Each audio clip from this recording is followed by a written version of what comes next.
Pois é, meu amigo, a alegria de pobre dura pouco. Na verdade, eu já tinha adiantado esse ponto em outro vídeo, logo quando o Donald Trump fez aquela traquinagem com a China e tudo mais, o dólar deu uma caída considerável em relação ao real. E aí muita gente até se questionou, mas por que que isso aconteceu? Era para ser o efeito contrário, etc. Mas eu já tinha dito naquele meu vídeo que a queda, entre muitas aspas, do dólar não era queda coisa nenhuma. A gente estava vendo apenas o mercado dando uma aquietada nos seus ímpetos. 5,85, que é quanto fechou naquele momento a cotação do dólar em relação ao real, não é queda coisa alguma. Olha quanto que estava o dólar algumas semanas atrás. É uma alta considerável no fim das contas. E bem, o cenário voltou ao novo normal agora. Dólar subiu um pouquinho, Bovespa caiu um pouquinho, como era de se esperar. O Brasil está ferrado nessa história, meu amigo, das tarifas. E o que demonstra isso claramente é a tendência, não é o resultado de um dia ou de outro. Olha só, o Brasil registrou a maior fuga de dólares da história agora em 2025, no primeiro trimestre. Mês de março de 2025 foi o pior da série histórica nesse sentido também. Tá todo mundo metendo o pé do Brasil e esse é o grande problema, de fato. É um problema muito mais crônico, que não tem nada a ver com o discurso do Trump. Retaliação da China tem muito mais a ver com a pouca capacidade econômica do Brasil. Então, vamos conversar sobre esse tema, analisar essas questões, mas antes não se esqueça de se inscrever aqui no meu canal se você ainda não for inscrito. E se você quiser colaborar ainda mais com o meu trabalho, você pode se tornar membro patrocinador, é só clicar no botão Seja Membro aí embaixo, com valores a partir de R$ 1,99 por mês. Isso me ajuda bastante, pode ter certeza disso. Então, começando aqui pelos dados do dólar, no dia de hoje, subiu 0,92%, fechando a quase que bem perto de 5,90. Que, meu amigo, é o ponto lá explicando detalhadamente com valores. O dólar chegou, ele fechou na segunda-feira, às 6,01. Foi na segunda-feira mesmo que ele fechou, foi na terça-feira que ele fechou às 6,01. Depois, ele, na sequência, quando teve o endurecimento da questão tarifária, aí depois teve o Donald Trump voltando atrás nas suas tarifas, né, suspendendo por 90 dias. Antes do Trump falar isso, o dólar bateu R$ 6,10, disparou absurdamente. Depois, quando o Trump anunciou que iria pausar as tarifas por 90 dias, no mesmo dia caiu de 6,10 para 5,85. Então foi um despencar da cotação do dólar. Mais ou menos nesse ciclo. Subiu absurdamente porque o Trump falou uma coisa, caiu absurdamente porque o Trump falou outra. Foi uma correção de um cenário bastante crítico, um cenário bastante exagerado. É o mercado apenas recobrando um pouco de sua racionalidade. Então teve essa correção para baixo, mas eu já tinha dito, olha, essa correção não faz o dólar voltar aos patamares antigos. Mantém o dólar no patamar muito elevado, perigosamente perto dos R$ 6 e mais. Eu falei que a tendência era que o dólar se valorizasse frente ao real, que é a eterna tendência do dólar. E tá aí. Voltamos ao novo normal da economia brasileira. Qual que é o novo normal? O dólar ganhando valor, ganhando o câmbio, né, ficando mais favorável para o dólar em relação ao real, e a Bolsa de Valores brasileira perdendo. É sempre assim que tem acontecido. Se você pegar o gráfico aí de 2019 para cá do Ibovespa, aliás, vamos pegar aqui, né? Olha só. O gráfico de hoje, você pode ver que teve uma queda de 1,13%, de fato, né? Atingiu 126.355 praticamente pontos, então uma queda bastante expressiva para apenas um dia, que reverte a alta dos últimos dias aí, que deu uma aliviada, né? Principalmente a alta de ontem. Estou gravando esse vídeo no dia 10.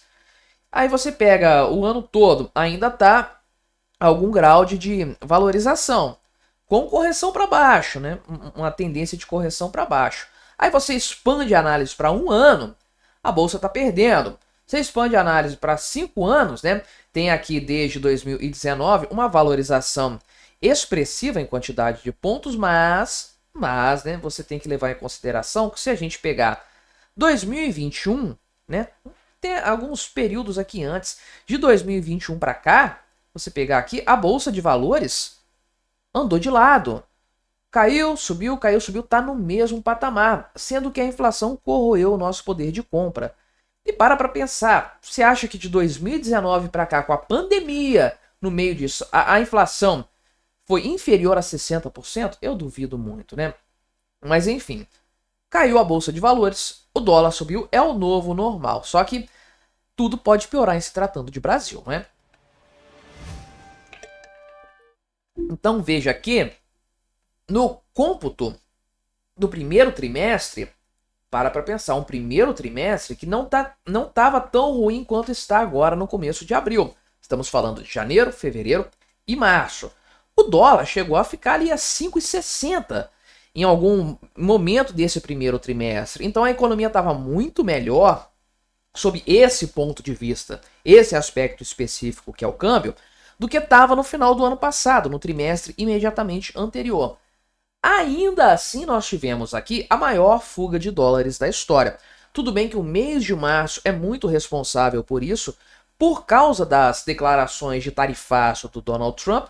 O tarifaço começou em 2 de abril, mas isso já estava anunciado antes, então o mercado já estava precificando, mas não deixa de ser um problema sistêmico do Brasil de fato, né? Então, considerando a série histórica, que começou em 82, então tem mais de 40 anos essa série histórica aqui, estamos no pior momento em matéria de saída de dólares do Brasil. Olha só, aqui nós temos o gráfico trimestral, né? Você pode ver aqui que a saída neste primeiro trimestre de 2025 foi de quase 16 bilhões de dólares, tá aqui ó, 15,8 bilhões de dólares, que é um patamar pior do que o primeiro trimestre de 2020, quando a gente estava no comecinho da pandemia, todo mundo desesperado, os mercados derretendo. Fevereiro e março de 2020 foram um caos em matéria econômica para todo mundo fugiu para o dólar, para o tesouro norte-americano naquele momento. Ainda assim, a retirada de valores em dólar do Brasil não foi tão expressiva quanto agora. Na crise lá de 99, 98, 99 foi um período bastante crítico para muitos países, para o Brasil também. Naquela época não se tirou tanto dólar do país quanto agora. Olha o que o governo Lula faz com a gente. É impressionante isso, né? E o mês de março, de fato, foi o grande responsável por esse cenário. Aqui a comparação do mês de março de cada um dos anos da série histórica. Veja que também este mês de março foi o pior de toda essa série, que tem mais de 40 anos computados. Veja aqui, né, por exemplo, que, mais uma vez, comparando com a pandemia, são aí 1,7 bilhões de dólares saindo do Brasil a mais agora, sem pandemia, do que lá em março de 2020. Culpa de quem? Claro que é a culpa do Lula nessa história. Um desarranjo econômico completo que cobra o seu preço de fato. E isso aqui antes do turbilhão que nós estamos vivendo agora, em abril. Abril já é o segundo trimestre, a gente vai fazer o cômputo disso depois, mas não há indicativo de que ninguém está trazendo dinheiro para o Brasil, trazendo investimentos em massa, trazendo dólares para o Brasil.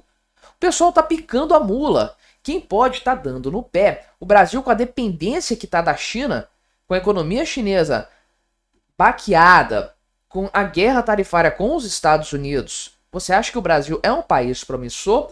A tendência, meu amigo, é nós vermos dólares saindo mesmo do Brasil cada vez mais. Um cenário que é pior, mais grave, mais desfavorável do que um cenário de pandemia. Olha o que o Lula faz com a gente. Mas me diga aí o que você achou da minha análise e colabore com o nosso debate. Se inscreva no meu canal se você ainda não for inscrito e até a próxima.